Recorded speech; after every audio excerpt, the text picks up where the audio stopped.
My name is Daniel Dockin. Welcome to Module 0, Unit 11.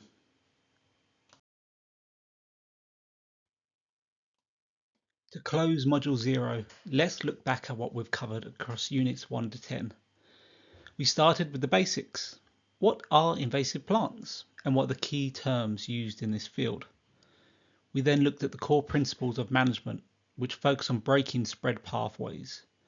From there, we explored specific plants, the ecology, impacts, identification of knotweed, followed by Himalayan balsam and giant hogweed, and then other species that specialists should be aware of. We moved into practice with biosecurity, the steps needed to stop human-assisted spread. Then we studied the legislation that governed soils, waste, and herbicides before looking at how to apply these through risk assessments. We saw how revegetation and monitoring completes the management cycle, securing the site against reinfestation and supporting biodiversity. Finally, we saw how all of these steps are joined together through the PCA Invasive Non-Native Plant Code of Practice. The overall takeaway is that invasive plant management is not about a single action, but should be considered as a part of one continuous cycle.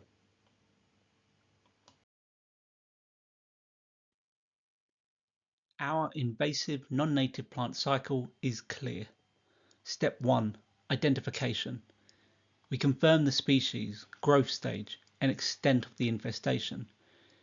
We watch for lookalikes, map the footprint, and take photos or notes. Accurate identification at this point prevents wasted effort and the risk of non-compliance. Step 2. Biosecurity. To stop propagules moving on or around the site. We agree access, haul routes, clean down machinery, footwear, fencing, signposts, and separate contaminated arisings from clean materials. Everyone should be briefed, so routine tasks don't accidentally spread the problem.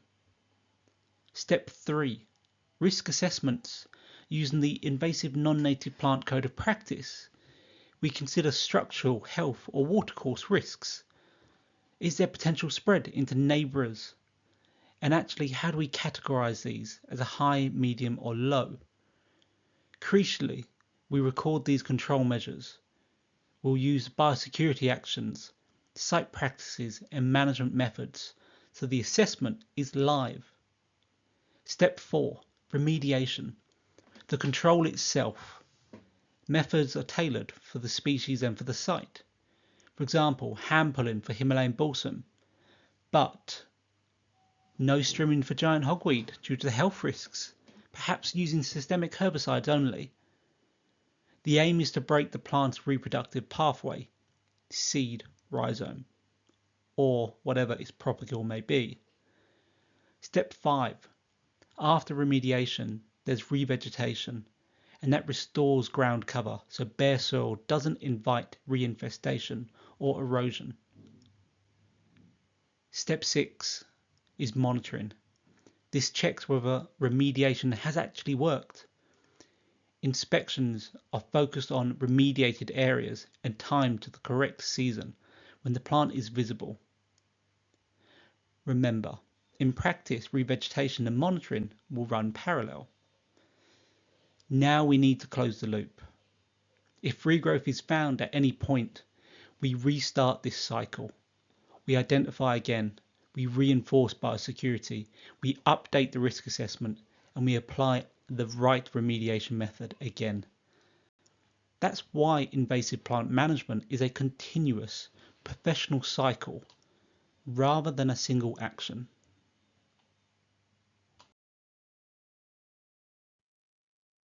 Before we finish, here are some additional resources that can support your learning and practice. This is not an exhaustive list, but here are resources you may want to consider to complement your own learning. The Invasive Non-Native Species Secretariat provides free identification sheets for many invasive plants. These are excellent references for use on site. From the PCA, we have key technical documents, such as the Code of Practices, the guidance note on safe use, storage and transportation of herbicides, and many more. From RICS, they have the professional standard on Japanese knotweed and residential properties. For wider context, you could consider Plant Atlas 2020. It is an invaluable reference on the balance of native versus non-native flora in the UK. There are several identification guides ranging from wider identification to specific books on bamboos. Finally, consider browsing legislation websites which provide direct access to relevant laws, even the Environment Agency's Regulatory Position Statement RPS 178, to help clarify waste management scenarios. It's important to stress that these resources should be used alongside PCA training or your own ongoing professional development. Module 0 is only an entry point, and your competence comes from combining these tools with practice and accredited training.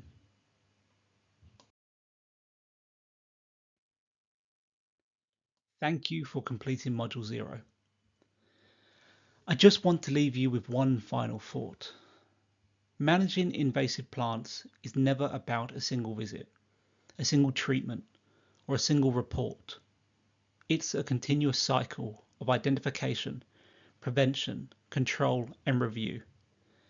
Every action you take, whether that's on a riverbank, in a garden, or on a construction site, plays a part in protecting biodiversity, supporting communities, and ensuring that our environments remain healthy for the future. Your role matters, and by applying the principles in this training, you are contributing to best practice in invasive non-native plant management.